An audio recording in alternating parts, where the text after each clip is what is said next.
Diabetes testing with Christopher Myers. Thank you. Okay, so I'm going to talk to you guys about the screening guidelines for diabetes as well as some of the labs that we would do. And I just want to preference this with saying that there's several organizations that set different screening guidelines and different diagnostic criteria to actually diagnose someone with diabetes. And I chose to focus mainly on the American Diabetes Association for this, but I also pulled bits and pieces from other organizations. So as you can see, per the American Diabetes Association, you're going to want to screen someone for type 2 diabetes if their BMI is above 25 and if they have one of these additional risk factors. So our patient had a BMI of 32, so they're hypertensive, and he's actually somewhat physically inactive because of his career. So obviously we would indeed want to screen him for type 2 diabetes.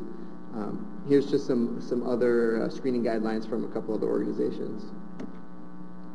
So lab test overview, I kind of divided the different lab tests into 3 different groups. The first group being just tests to determine the presence of diabetes. The second test to differentiate between type 1 and type 2 diabetes. And then the third group is just kind of, I call them designer tests. They're just to differentiate between the different types of type 1 diabetes. So we'll go through those. So just as the mustache is the gold standard for masculinity and machismo, the fasting plasma glucose test is the, per the ADA, is the gold standard for testing for diabetes. And I'll run through these numbers later. So there's also the oral glucose tolerance test. You basically administer a known quantity of glucose to the patient, monitor their blood glucose 2 hours later. So if you monitor, usually you give them 75 grams, and if their blood glucose level after 2 hours is greater than 200, you would say they have diabetes. So this is just a chart that just kind of summarizes some of the numbers. So you can see for the fasting glucose, if they're less than 100 milligrams per deciliter, you would call that normal. Between 100 and 126, that's impaired fasting glucose, and then above 126, diabetes. The 2-hour glucose challenge is basically, or it is the same thing as the oral glucose tolerance test. You can see the numbers there. And I just want to say, depending on the source, a lot of the sources say that you need to have 2 different labs done on 2 different days and both be positive in order to diagnose them with diabetes. But a lot of sources say that if they come in with really classic signs of diabetes, so polydipsia, polyuria, polyphagia, weight loss, and fatigue, then maybe just one test is sufficient to diagnose them with diabetes. So there's also these 2 tests for just testing the presence of diabetes, your glycosylated hemoglobin test. So basically your hemoglobin, when glucose attaches to it, it becomes glycosylated. Normal people have about 5% glycosylated hemoglobin in their blood. Someone with diabetes has more like 6.5%. And this is actually the gold standard per most international organizations and explicitly said so by the International Expert Committee. And then, of course, the random blood sugar tests. So which tests are most accepted? This is just kind of an opinion I formed on my own based on what I read. So it seems to me that the fasting plasma glucose test is more or less equivalent to the A1C, which is the glycosylated hemoglobin test. And those 2 edge out the oral glucose tolerance test a little bit, and the 3 of them are far superior to the random blood sugar test. So this background that you've been looking at this whole time, anybody know what it is?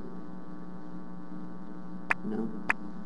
So the teal ribbons are your trans-cobalamin 2 protein with a cyanocobalamin vitamin B12 in the middle, and it's actually your insulin receptor. And I just bring this up because we're going to talk about the difference between type 1 and type 2 diabetes real quick. So with type 1 diabetes, the person is having a dysfunction with the production of insulin. And as you guys know, the islet cells produce a long protein peptide, which gets cut into 3 pieces, your A, B, and your C peptide. Your A and your B combine via disulfide bonds and become your insulin, and then your C peptide is left floating around so we can test for it. So in someone with type 1 diabetes, you'd expect a lower than normal concentration in the blood. Someone with type 2 diabetes, where the problem is more on the receptors, you'd expect a normal concentration or maybe even an elevated concentration of C peptide. So the cutoff, as you can see, is 1.51 nanograms per milliliter, below which you would consider type 1, above which would be type 2. So here's just a diagnostic comparison of the tests we just talked about.